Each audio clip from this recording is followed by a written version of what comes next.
નમસ્કાર દર્શક મિત્રો, એસડી ન્યૂઝ ગુજરાતી ચેનલ પર આપનું સ્વાગત છે અને હું આપની સાથે વૈશાલી પુવારુ કરીશું નજર આજના સમાચારો પર।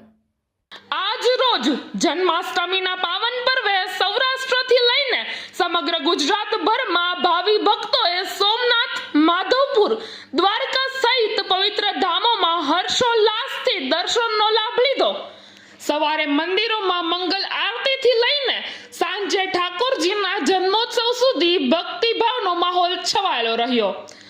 વિશ્વ વિખ્યાત સોમનાથ મહાદેવ મંદિરે ભક્તોની વહેલી સવારે જ લાઈનો લાગી ગઈ હતી, જ્યારે માધવપુર બ્રિજ અને દ્વારકાધીશના મંદિરે પણ જનસાગર ઉમટી પડ્યો હતો।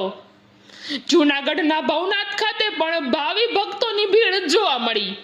માંગરોળ નજીક આવેલા લોએજ સ્વામિનારાયણ મંદિરે આજના શુભ દિવસે નીલકંઠ મહારાજ પધાર્યા હોવાના અવસરે વિશેષ દર્શન અને પ્રસાદનો કાર્યક્રમ યોજાયો, જ્યાં હજારો ભક્તોએ શ્રદ્ધા ભાવે હાજરી આપી।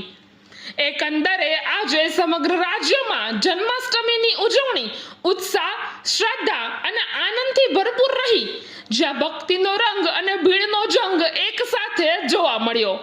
આજ માટે આટલું જ। વધુ સમાચાર સાથે બની રહો એસડી ન્યૂઝ ગુજરાતી સાથે। રિપોર્ટર પરેશ શર્મા, તલોદ, સાબરકાંઠા।